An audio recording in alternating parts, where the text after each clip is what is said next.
Harry Potter and the Ashes of Chaos by ACI 100. Year 1, The Forsaken's Ascension. Chapter 1, Beginnings and Truths. July 1st, 1982. The Wizengamot Chambers, 5:47 p.m. After what had been a very long day of promises, debates, and political manoeuvring, Albus Dumbledore could do nothing but sit back with resignation as he watched the display in front of him unfold.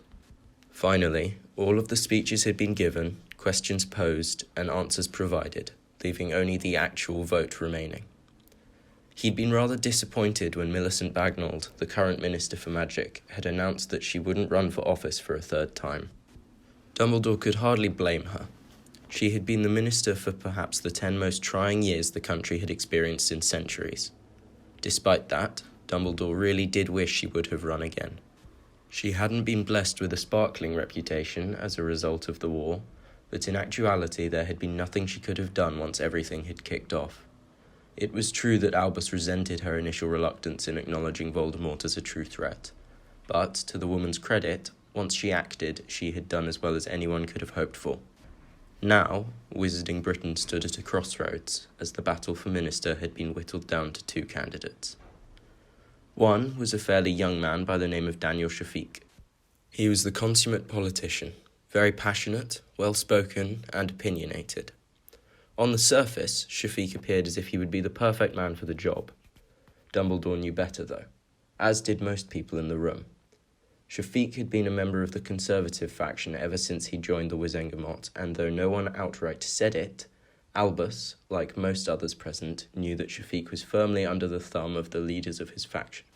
People like Lucius Malfoy and Tiberius Nott, for instance. On the opposite side stood an older man who had been changed by the war. Barty Crouch Sr. was in many ways the opposite of his younger counterpart. He didn't fit the typical mould of a politician, yet in the eye of the public, Crouch seemed to be the perfect candidate. He'd been head of the DMLE for the near entirety of the war, and in juxtaposition to Minister Bagnold, had been a firm believer in taking action against both Voldemort and her followers, something that made him a hero to much of magical Britain. The problem, at least in Albus's mind, was the actions themselves. Crouch was ruthless and stubborn, and, in Dumbledore's opinion, a bit too much of each. Once the man gained power, it would be difficult, if not impossible, to convince him to support any path that he had laid out. Usually, the Liberals, the Conservatives, and the Neutrals would each put forth a ministerial candidate. At present, the tension between the Liberals and Conservatives, casually referred to as the light and the dark, was so high that the Neutrals abstained from selecting a candidate as they wanted nothing to do with the current political landscape. Thus, for the first time in over a century, there were only 2 candidates put forth by the Wizengamot for the votes of the general public. This meant that for Albus Dumbledore, far from the first time in that century, he felt that he was again in a lose-lose situation. June 29th, 1991, number 4 Privet Drive, 7:23 a.m. It was with a great deal of stiffness that Harry exited his cupboard, trying not to make a face as he stepped into the light for the first time in, he wasn't even sure how long. Of all the miraculous things that had ever happened around him, from the coloration of his teacher's hair 3 years ago, to the way his hair had grown overnight years before that, to even his inexplicable appearance on a school roof, Harry thought the incident at the zoo may have been the most mind-boggling one yet. He'd known he was different for some time, known that his emotions, and later even his intent, could cause miraculous things to happen around him, but never in his wildest dreams had he imagined he could do something so outlandish as speaking to animals. Yes, Harry Potter was well aware that he was different. He was a very well-read child. After all, what else was one meant to do when their alternative source of entertainment was to stare blankly up at the dark underside of the stairs? He had always been curious, and in large part, his reading had helped to sate much of that curiosity. So naturally, when odd, seemingly impossible things began to happen around him, Harry's first reaction had been to try and find what these occurrences meant, and more importantly, why they were possible at all. Try as he might, Harry had found no explanations. The closest thing his young eyes had glimpsed were references to similar such things happening in children's tales. Tales he had known to be fiction from a very young age. So, Harry had turned to the next best thing, a term he'd read, and later furthered his understanding of by reading an upper-year science textbook at school while hiding from Dudley's gang in the library. Experimenting. He had indeed experimented, starting with his hair, since he knew it was something that he could control from experience. When he had utterly failed at any attempt at growing it out, he'd focused on smaller, more subtle changes. After a while, he had finally managed the change he sought to accomplish, that being to force his hair to lay flat, something he much preferred to its natural wild state. Upon later reflection, it was perhaps the only thing that he and his relatives agreed on. At first, it had been temporary, but the more he did it, the longer it lasted until, one day, he hadn't needed to force his hair to change at all. This had spurred him on further, as he now wondered to what extent his new gift stretched. He'd managed to turn off and on the small light in his cupboard simply by wanting it to, though that trick had taken him several months of practice before he could call upon it at will. Once, he had even managed to repair an old teapot of Aunt Petunia's he'd knocked over while running from Dudley's gang while she and Vernon were out in the garden. He'd never managed to repeat that particular feat again, though in fairness, he hadn't spent a whole lot of time trying. Perhaps Harry's favourite trick was to make objects come to him of their own accord.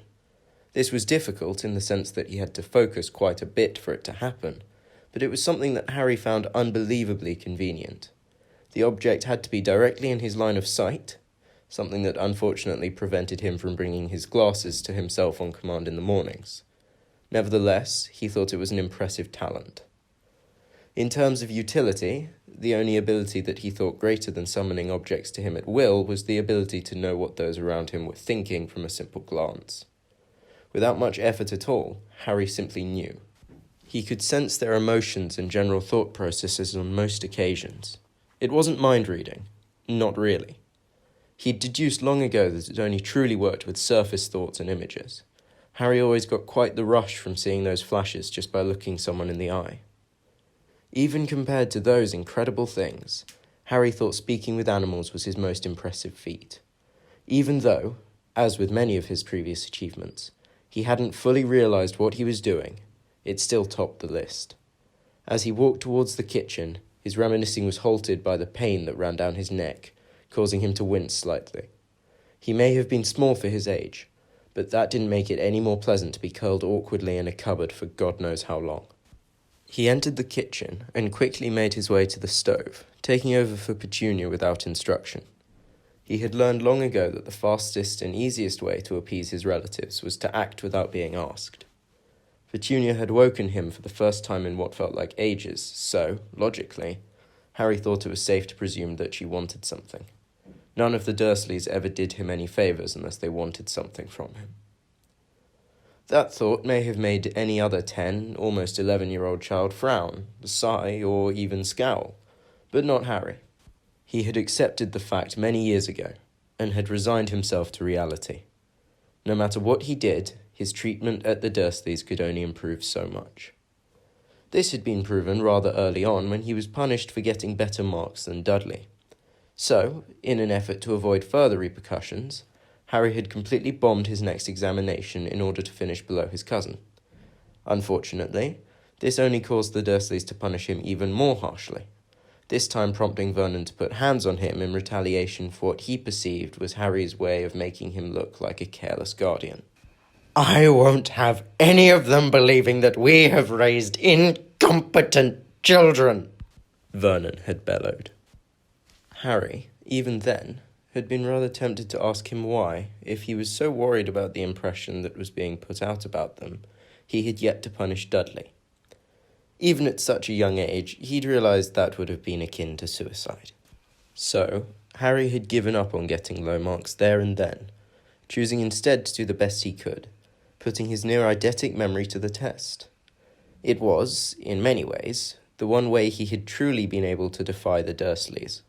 After a while, they had stopped punishing him for scoring higher than Dudley, seeming to accept the fact that Harry was an arrogant child who wanted only to flaunt any shred of competence he possessed.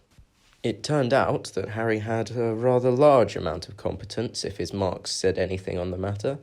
Vernon and Petunia had been offered the choice to put Harry into the year above several times, but they resolutely refused each and every time. He knew he was competent. He knew that he was far more competent than most, if not any child his age he had ever met. He didn't think he was overly arrogant, though. He certainly believed himself more than capable, better than most intellectually. He certainly knew he had his other strengths, such as his knack for charming his teachers into not writing home about his mysterious exploits. He'd always been good at that, though, unfortunately, the ability had never extended onto his own relatives. Despite that, Harry knew his limitations and had no delusions about them. Another field he was certainly competent in was that of cooking, something his relatives had ensured at an early age. At first, he had been appalled by the injustice of such a thing. Why should a 7-year-old boy have to cook for his adult guardians? Now, he didn't really mind. The time he spent cooking allowed him to be alone with his thoughts somewhere other than his cupboard, something that was a rarity which he cherished more than he would ever admit. Today was no different. The time he'd spent cooking up a breakfast of bacon, eggs, and toast felt like no time at all for Harry. He served the Dursleys their plates and sat himself down with his measly piece of toast, the only food remaining after Dudley had insisted on seconds. Harry had not sat down for more than a moment when the unmistakable sound of the post sliding through the flap could be heard. "Go get the post, Dudley," said Uncle Vernon from over his newspaper, having evidently seen that Dudley had already ploughed through his second helping of breakfast and was currently seating himself on the couch in the living room. "Make him get it," Dudley retorted, gesturing vaguely in Harry's general direction as he reached for the remote on the couch which controlled Dudley's favourite thing in the whole world, the television. "Get the post, boy!" Vernon didn't give Harry a chance to refuse like he had done for Dudley. Harry stood, easily resisting the urge to sigh as he plastered a blank, artificial smile onto his face and made his way towards the door. At first glance, there appeared to be nothing of interest in the pile of mail. A postcard from Vernon's sister Marge, a magazine, and a bill. Upon second glance, Harry froze, his jaw falling open in slack-jawed disbelief as he noticed the yellow envelope with vivid green handwriting that was clearly adorned with his name. Mr. H. J. Potter, The Cupboard Under the Stairs, Number 4 Privet Drive, Little Whinging, Surrey. "Hurry up!" his uncle bellowed from the living room, snapping Harry from his reverie as he reflexively flinched before quickly blanking his face, something else he had become rather adept at in the last few years. Making up his mind, Harry slipped the piece of parchment into his pocket, his natural curiosity overriding his sense of self-preservation. He knew that his uncle would never allow him the letter, and Harry could not have found himself more intrigued as to who on earth could possibly be writing to him, or why they might want to. He had never been important. Smart and talented, yes, but unimportant. He was simply Harry, the small, quiet boy who kept to himself as his relatives did everything in their power to keep him in their shadow. Little did small, unimposing Harry Potter know that the letter which he held in his hands would change his life forever, even if he wouldn't get to read it for several hours due to the extensive list of chores that awaited him upon his arrival in the sitting room. That night, in the cupboard under the stairs. "Dear Mr. Potter, we are pleased to inform you that you have been accepted at Hogwarts School of Witchcraft and Wizardry. Please find enclosed a list of all necessary books and equipment. Term begins on 1st of September. We await your owl by no later than the 31st of July. Yours sincerely, Minerva McGonagall, Deputy Headmistress." Harry reread the contents of the letter for the 7th time, still hardly daring to believe what lay in front of him. There was one thought coursing through his mind over and over, seeming to be the sole component of a repetitive loop that may well never end. It was magic. That's how he had done it all. Any other child would likely have scoffed, or perhaps even laughed at the ridiculousness of such a letter, but not Harry. He had searched for years, tried everything he could to find how he could do the impossible things he could do, and come to no logical conclusion. That only meant that the conclusion, whatever it may be, must have its roots in something illogical. This letter, perhaps more so than anything Harry had ever encountered, fit the definition of illogical quite precisely. He took a deep, calming breath as a rare, true smile spread across his face at the idea of magic and its possibilities. Perhaps even more exciting to him was the idea of a boarding school. No Dursleys for 10 months. He wasn't going to delude himself into thinking he would acquire friends. He was hardly opposed to the idea, but years of experience told Harry that such a thing was rather unlikely. Nobody ever took him seriously. No one ever became friends with him. Yes, but there isn't going to be your horrid oaf of a cousin to scare them all away at Hogwarts, is there? This thought did give him pause, but he pushed it away ruthlessly. He would not go looking for friends. That always ended in disaster. If, by some lucky coincidence, he managed to acquire some, all the better. But he refused to allow his hopes to rise too high. Nothing ever went well when he allowed his hopes to rise too high. Well, he supposed that perhaps that couldn't be said about his first year of life. The only thing Harry could remember at all from that first year, at least he assumed it was from the first year he'd been alive, was the sensation of something soft running through his hair and an odd green light so bright it was blinding. And, of course, those 2 words. 2 words that Harry now suspected may have something to do with the world in which he was entering. The first 2 words Harry had ever known. Avada Kedavra. Harry found it odd that he couldn't remember more. His memory truly was nearly eidetic. He could recall, without issue, almost everything he had ever done since his arrival at Privet Drive, even having vague memories of that first day. As time progressed, his memory became more vivid, to the point that he could easily and confidently say that he remembered everything that took place after his 6th birthday in vivid detail. He could recall even the most unimportant margins from hulking tomes that he'd read years earlier without issue. One of his earlier memories with the Dursleys was of Dudley's 3rd birthday party. Harry had tried to correct the magician that Vernon and Petunia had hired as entertainment, telling him that his abracadabra was incorrect. He had got a firm reprimand from Vernon, and he hadn't left his cupboard for several days. He hadn't been physically punished. He'd been too young at the time. That had not started until he was around 6 or 7. Harry smiled bitterly at the memory, not lost in the irony that now, he very well may have been correct in his criticism. He didn't reflect on it for long. He tried to think as little about the Dursleys as possible, even while under their roof. Instead, he waited several hours until he thought it safe to sneak out of his cupboard, and found himself a piece of paper and a pen. He had become quite adept at sneaking around in his life out of pure necessity. Before he knew it, he was back in the safety of his cupboard, pen and paper in hand, and only then did he begin to write. Dear Deputy Headmistress McGonagall, thank you very much for your letter. I would love to accept your invitation, but there are a few things that may stop me from doing so. Firstly, I didn't know that witches or wizards existed until I read this letter, so I have no idea what to do now. Secondly, without getting into more detail than I'd like, my guardians definitely wouldn't support me going off to a boarding school of any kind. If you have solutions to any or all of these things, please write back as soon as possible. I hope very much to see you on September the 1st. Yours sincerely, Harry Potter. It took him 2 drafts, but Harry was fairly happy with how his final product had come out. It pointed out all of his issues without sugarcoating any of it, but at the same time it didn't give away facts he very much would like to keep to himself. He did, however, come to a startling realization upon the completion of his letter. He had no idea how to send it. He had no idea what "we await your owl" meant, and for some reason he doubted very much that the post office would deliver a message to a school of magic.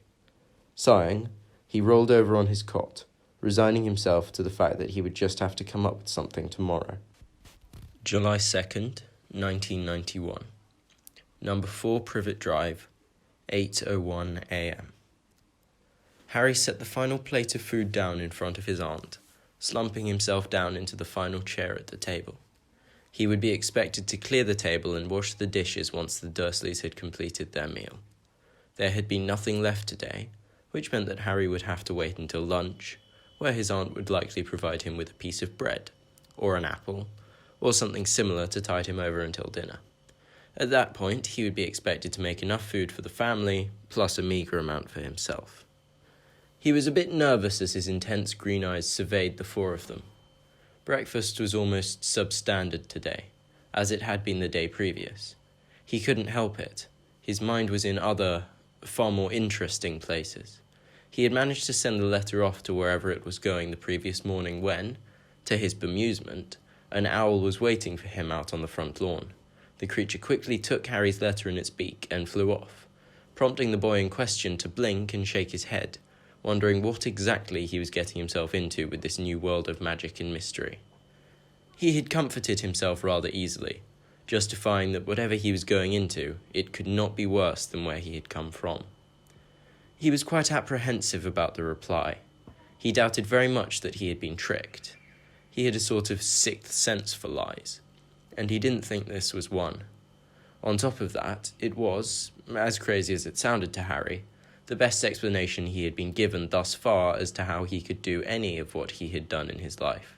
In spite of that, he was still nervous. What if the owl just flew through the window with a reply letter? He would never get the letter off his relatives, and they would know exactly what he'd done.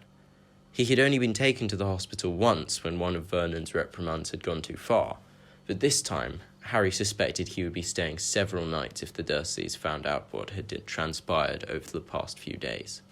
Just then, Harry was snapped out of his reverie when the thunderous sound of a very loud knock on the front door caught his attention. Vernon, with his mouth full of French toast, grunted, gesturing for Harry to go and open the door.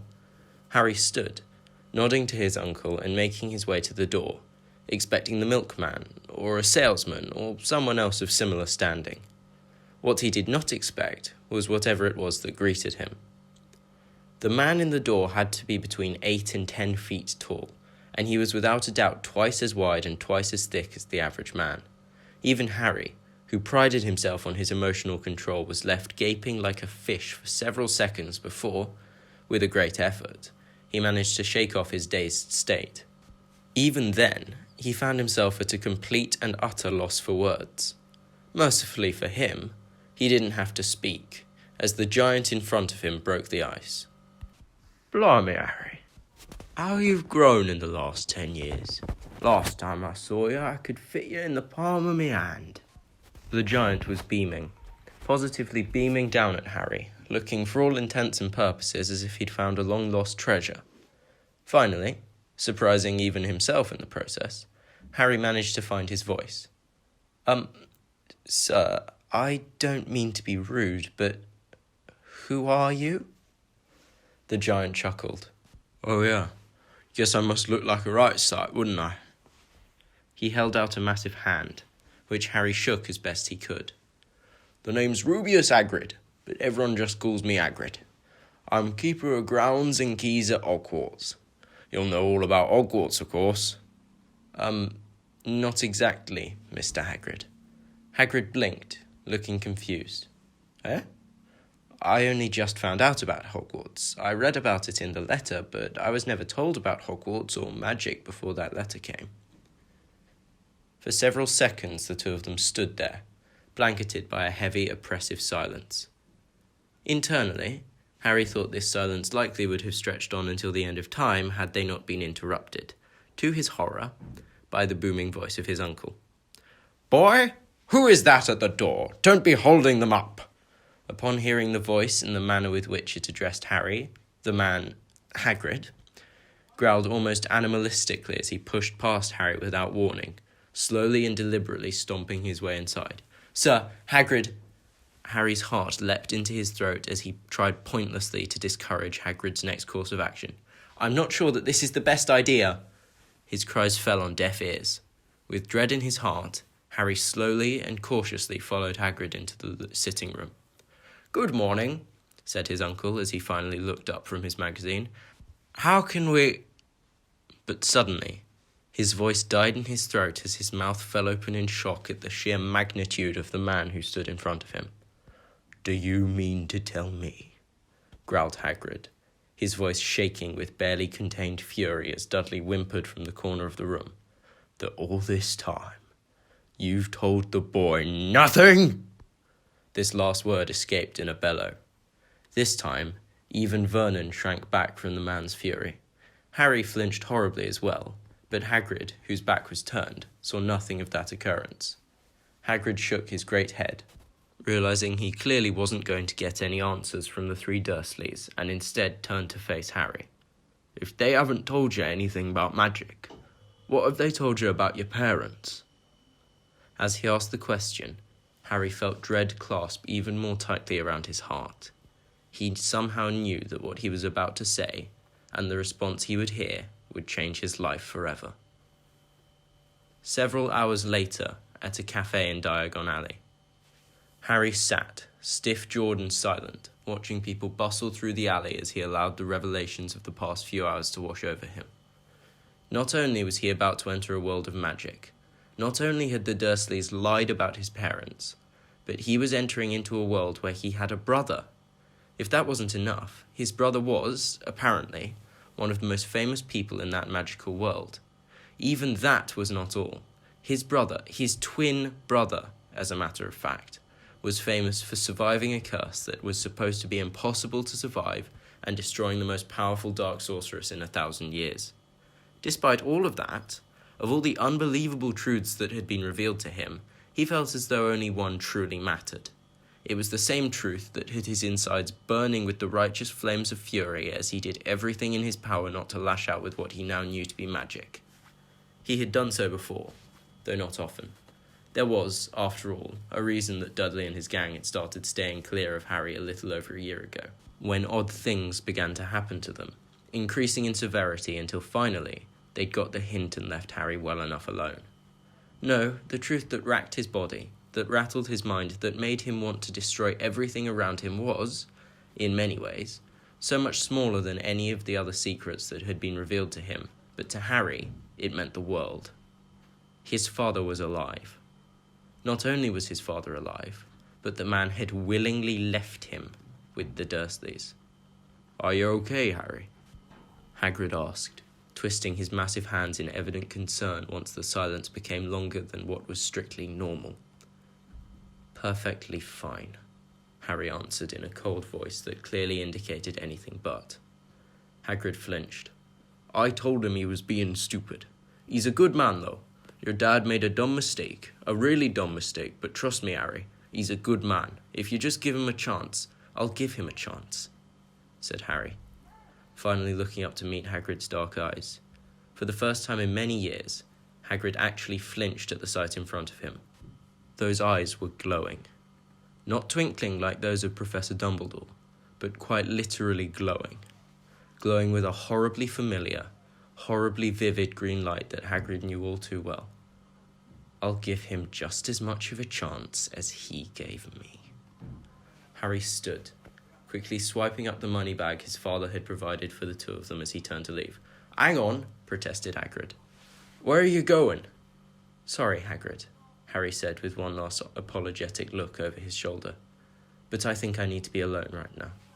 A few hours later, Harry walked through Diagon Alley, pulling a brand new, top-of-the-line trunk with enchantments like featherlight charms, bottomless pockets, a voice-activated lock, and even an ability to force whatever the owner wanted to the top of the compartment through mere thought. The trunk contained many of his school things like a cauldron, potions ingredients, a telescope, and even a school bag with similar enchantments to his trunk. It also held Harry's course books, as well as several more for his own reading pleasure. Some of the titles among this pile were The Punctuality of Purebloods, a crash course in wizarding etiquette, The Wizengamot, an in-depth guide into the intricacies of magical politics, The Rise and Fall of the Dark Arts, A Beginner's Guide to Dueling and Defensive Magic, and Hogwarts, a History. Harry had also purchased Owl Order subscriptions to the shops he'd visited, so he could order new books and supplies without travelling all the way to Diagon Alley. He would receive a catalogue each month with the store's full selection. He now only had 3 stops left. One was Madame Malkin's, a robes shop. Another was the magical pet store he'd glimpsed. After seeing the usefulness of owls firsthand, he fully intended to buy one for himself. The third and final destination was the one he was most excited for, a wand shop. Harry didn't know the exact conversion between pounds and galleons, but over the past few hours of shopping and exploring, he deduced that what he had in his bag was a lot. If his assumptions were correct, it would likely cover him for the year. He smiled to himself, taking a sort of savage pleasure in spending his father's money. As he made his way into the robes shop, he was quickly greeted by an older woman who must have been Madame Malkin. "Hogwarts, dear?" Harry nodded and smiled a smile he'd perfected years earlier. She smiled back at him. "Follow me to the back, please. There is another young boy being taken care of as we speak." Harry followed her, stepping up onto a stool beside a tall, thin boy with slick blonde hair and dark grey eyes. "Hello," said the boy. "Hogwarts too?" "Yes." "First year as well?" Harry nodded. "My father's next door buying my books, and mother's up the street looking at wands." The boy had a bored, drawling voice. "Then I'm going to drag them off to look at racing brooms. I don't see why first years can't have their own. I think I'll bully father into getting me one and smuggle it in somehow." Harry was strongly reminded of Dudley, something that did not leave a positive taste in his mouth, but he said nothing. If his cousin had taught him anything, it was not to rise to the challenge. "Have you got your own broom?" as the boy went on. "No." "Play Quidditch at all?" "No." Harry didn't even know what Quidditch was. Well, he was fairly certain that it must have been a game or sport of some kind, but beyond that he was clueless. "I do. Father says it's a crime if I'm not picked to play for my house, and I must say I agree. Know what house you'll be in yet?" "Not really." He did know what the 4 houses were. Hagrid had mentioned his parents were in Gryffindor, and Harry had pressed him rather hard for details on all 4 houses. His opinions seemed a bit biased to Harry, but he'd managed to ascertain what he thought was likely most of the picture. Harry had not yet considered which fit him best. He'd been dealing with what he considered to be more than enough for one day. Maybe Ravenclaw. Academics had always been a strong suit of his. "Well, no one really knows till they get there, do they? I know I'll be in Slytherin, though. All our family has been. Imagine being in Hufflepuff. I think I'd leave, wouldn't you?" Harry mused. He didn't really mind loyalty. He thought, as a matter of fact, people with such a quality could have greatly improved his life up to this point. "Say, what's your blood status?" the boy asked him, catching Harry a bit off guard. He had no idea what that meant, but he was unknowingly rescued by Madame Malkin. "That's you done, dear," she pronounced. With an internal sigh of relief, Harry stepped down off of the stool. "It was nice meeting you," he lied to the other boy, his charming smile well and fully in place. "I'll see you at Hogwarts." He handed Madame Malkin a note from his father that had also been pressed into his money bag, one dictating that Harry wanted a full wardrobe. The man had thankfully left the specifications blank. The woman smiled, likely due to the large sum of money such an order would bring both her and her business. When he exited the robes shop, Harry set his sights on one thing and one thing only, a wand shop. It turned out that it was harder to find than Harry would have thought. As he searched, he also looked for anywhere that appeared to have the ability to fix his eyesight. In a world of magic, he thought such a thing seemed perfectly reasonable and realistic. Thus far, he hadn't found either of his desired treasures, but as he walked, he paused, noticing a rather dark alley that appeared to lead to an entirely different sector. Harry could make out the outlines of more buildings down that way, and, to his delight, at the moment it seemed far less busy than Diagon Alley. He saw no reason not to investigate. As he walked further and further into this new sector of the alley, Harry began to realize just how sketchy a place he was clearly entering into.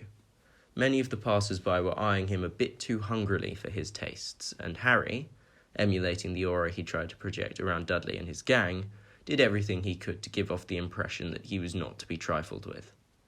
After a time, he came to what appeared to be a specialized apothecary. When he entered, the place seemed empty. That was, until a moment later, a soft hiss of a voice spoke from the shadows of the room. "Good afternoon." Harry likely would have jumped, but he had been well conditioned to both jump scares and restraining physical reactions.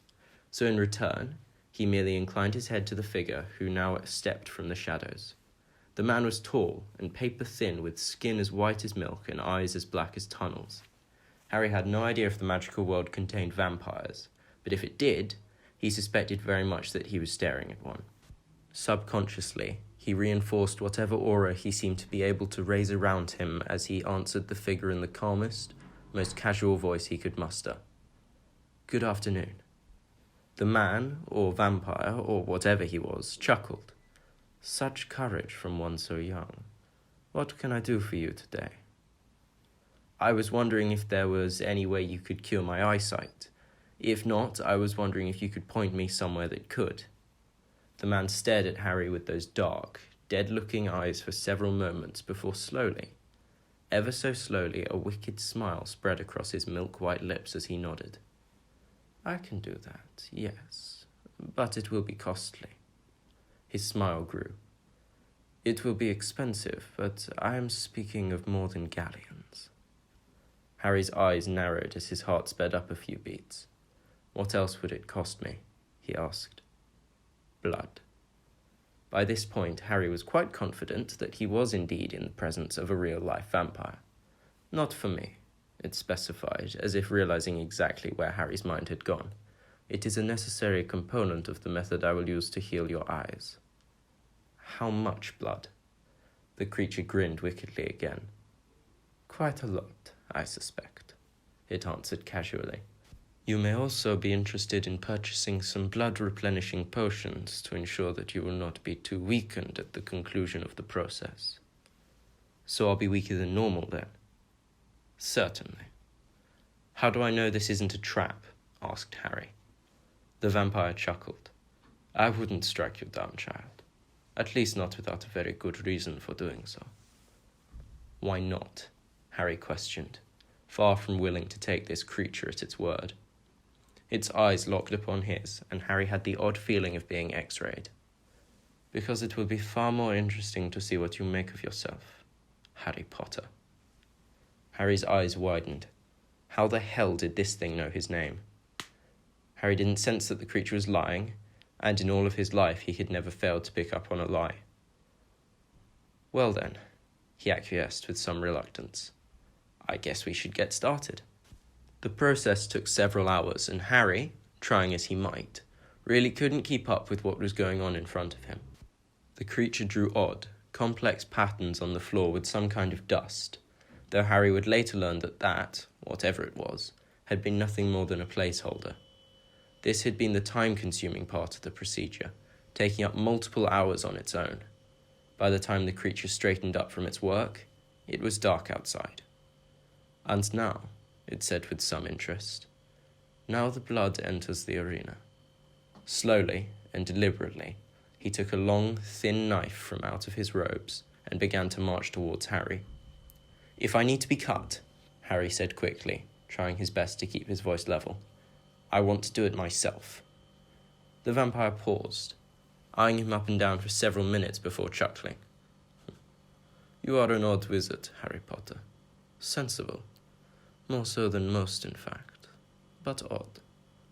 The vampire handed Harry the knife, handle first, and after taking a deep, calming breath, Harry cut open his palm. He had been nowhere close to remotely prepared for the terrifying amount of blood that poured from such a normal-looking cut.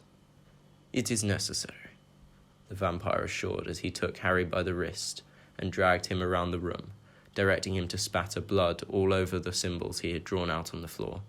His hand was unnaturally cold. "Your blood is a powerful medium." After several minutes, Harry was pale and shaky. He felt as if he would faint at any moment, but just then, the vampire directed him into the middle of the circle and stepped into the shadows before he returned with a long, silvery clump of hair that seemed to glow in the moonlight that now filtered through the window. The glow was almost unnatural. It seemed too bright to be anything but artificial. It appeared almost more like a bright glare than a glow, though Harry supposed that could have been at least in part due to the relative darkness surrounding them. The creature put the hair in front of Harry and stepped back, well clear of the odd symbols, and began to speak in a language that Harry didn't understand. As he spoke, slowly Ever so slowly, Harry began to feel a prickling sensation starting at his feet that methodically crept up his body. At first, it was as if he had slammed his funny bone. As the chant grew louder and faster, Harry quickly found that the stabbing feeling intensified to far more than that. As it ran up his body, it filled his chest, closed around his throat, ripped at his gums, and then finally reached his eyes, where it peaked, becoming far more than tingling as his eyes quite literally felt as if they would burn out of his head at any moment. Oddly, as if from far away, Harry heard screaming that he would later know to be his own. Screaming that mercifully did not reach the street due to the wards on the walls. Just as distantly, Harry felt himself fall to his knees, though the fact only half registered in his mind as he clawed at his face in desperation. Just as he thought for sure he would die from the pain, it stopped as suddenly as it started. The blinding white light that had consumed everything in his vision receded, and Harry slowly, ever so slowly removed his glasses, realizing that, to his astonishment, he could see perfectly. Congratulations. Once more, the vampire's soft hiss of a voice no longer sounded distorted and distant. You can see just as the world around you truly is. Harry tried to stand, but swiftly found that he couldn't. He was too shaky, too weak. Several vials were forced into his hands, and only after drinking all of them on the command of the vampire could Harry finally stand.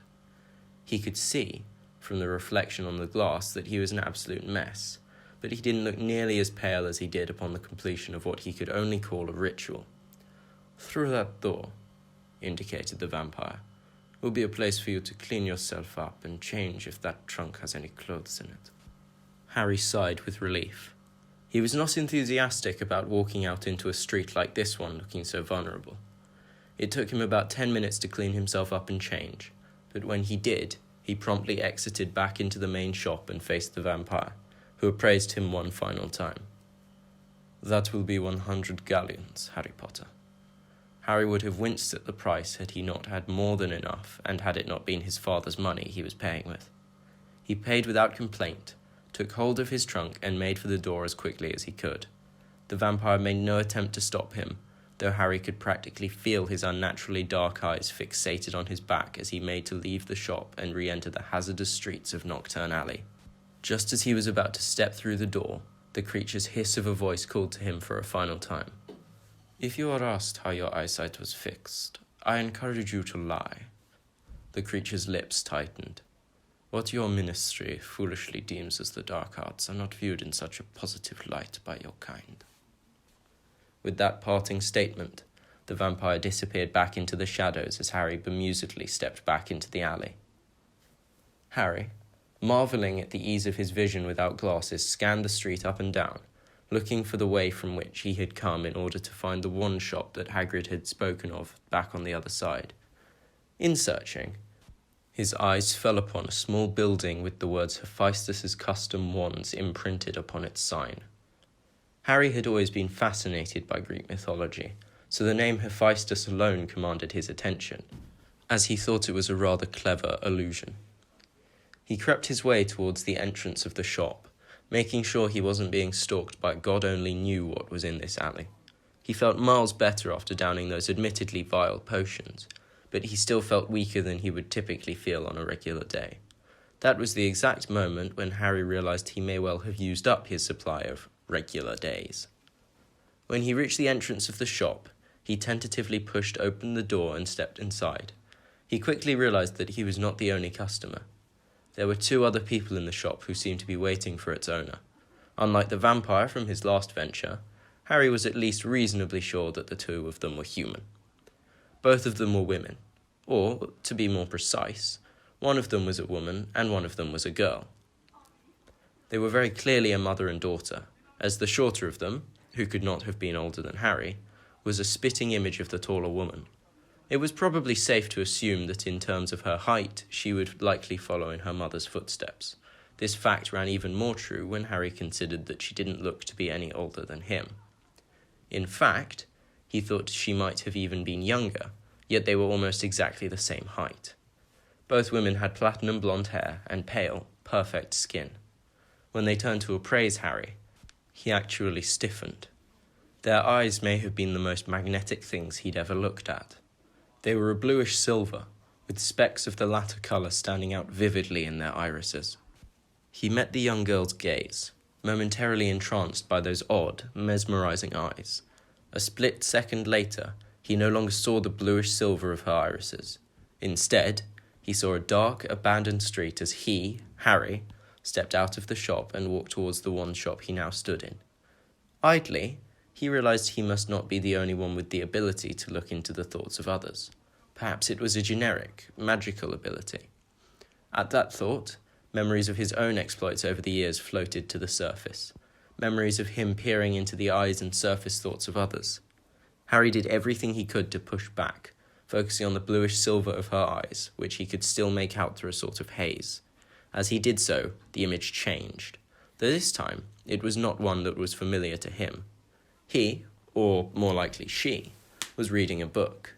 There came a knock from the door behind her, and a woman that Harry recognised from moments earlier entered the room, clearly intent on speaking to her daughter. What she said, though, Harry never found out. Just as the memory started, he felt a sudden jolt pulse through his mind, as if it had run into a brick wall. Quickly, he looked away, causing the world around him to come back into focus as dazedly he shook his head. The other girl was still looking at him, though now her eyes shone with curiosity, whereas before they had merely reflected her indifference. "Do I even want to know?" asked a strong, deep voice from somewhere in the corner of the room. Privately, Harry wondered what was up with wizards and their obsession with hiding in the shadows. Out of the aforementioned shadows stepped a tall, broad-shouldered man with short, cropped grey hair and a long, bushy beard of the same colour. He was a rather bulky man and had well-calloused hands and dark brown eyes. The girl's mother, whose eyes had narrowed upon the completion of her daughter's interaction, merely shook her head, taking a rather firm grip on the girl's shoulder. "I don't think that will be necessary, Master Hephaestus, but I thank you for your concern." The girl didn't seem to care much as she continued to look at Harry. This time, nothing out of the ordinary transpired, but he could feel the raw intensity of her gaze and felt as if she were trying to look into his very soul. "Who are you?" the girl asked. Her voice was soft, yet cool. It gave away nothing as to her internal thoughts. Harry didn't so much as flinch. "Sorry, but this doesn't seem like the place to be giving out my name." The girl looked annoyed for a moment, but before she could speak, her mother beat her to the punch. "Charlotte, there's no need to accost the boy. Not everybody grows up with the luxury of being able to walk through this alley without fear." The girl, Charlotte, looked extremely miffed, probably because now Harry had her name and she didn't have his. "Should we get this out of the way, then?" asked the large man, whom Harry presumed was the wand-maker. "I don't have all night, and I have a feeling that your wand will be very complicated." He indicated Charlotte when he spoke, and she nodded. He turned to Harry. "Stay here while I get this one sorted out, will you?" Harry didn't quite know what the man meant by that, but nodded, doing as he was told as the man and the two ladies walked through a door leading off of the lobby. Once they had passed, though, Harry could hear nothing of their conversation, and ascertained that had likely been the exact purpose for them leaving in the first place. Charlotte had been sure that nothing could distract her from the joy and excitement that had accompanied her all the way from their family manor to the dingy corner of Knockturn Alley that they now resided in. She had, however, been very much mistaken. She hadn't expected anyone to be occupying the low-key, high-priced one-shop that her family had always frequented. To her surprise, not only was the shop occupied, but it was so by a boy who looked no older than Daphne. On top of that, he was alone with no parent or guardian in sight, and if even that was not enough, he seemed to know and be a capable user of legilimency, even if his occlumency had admittedly seemed non-existent. How would he know one and not the other? Now, as she and her mother, Adriana, followed Hephaestus into a more private setting, Charlotte quickly cleared her mind and allowed her focus to shift from the odd boy to the odd wall that stood in front of her. Sometime later, Charlotte and Adriana were back out on the streets of Knockturn Alley. Charlotte braced herself. She knew all too well that a lecture was on its way. That was a poor showing of control, Charlotte. Why, pray tell, did you take it upon yourself to assault the mind of a boy without reason? Briefly, Charlotte debated telling her mother that the boy had managed to get his licks in too, but she decided that information was better kept to herself. "There's something different about him," she finally answered. "Surely you felt it too?" Adriana hummed softly. "Perhaps, but an admittedly potent aura is hardly a good reason to legitimize a boy whom you may never meet again." Charlotte had no good retort for such a remark, but she had the unmistakable feeling that she and the boy, whatever his name was, would meet a few more times in the not-so-distant future. Later that night, at the home of Hephaestus, it was a mentally drained Hephaestantine Grigorovich that settled himself down in bed with a sigh as he pressed his large, calloused hands to his temples. "What are the odds?" he thought to himself. The boy had been as curious as the girl before him. Both had favoured ebony, though their cause differed greatly. The girl had been chosen by a dragon heartstring from a Ukrainian iron belly, and the boy had been favoured by a feather from the tail of a phoenix. The only one of them he had, as a matter of fact. Beyond that, what made the phenomena so mystifying and worrying was that, if the rumour about that iron belly heartstring was to be believed, a heartstring he had salvaged from the remains of his grandfather's shop years earlier, both young children were now in possession of wands irrevocably linked to the two greatest dark sorcerers of the past century. On behalf of both myself and the author, we hope you've enjoyed this chapter of Harry Potter and the Ashes of Chaos. If you would like to read all of the chapters that have yet to be recorded, or to keep up with the story as it updates, you can follow and favourite the story on fanfiction.net. The same goes for if you're enjoying the story and just want to support the author. Thank you very much.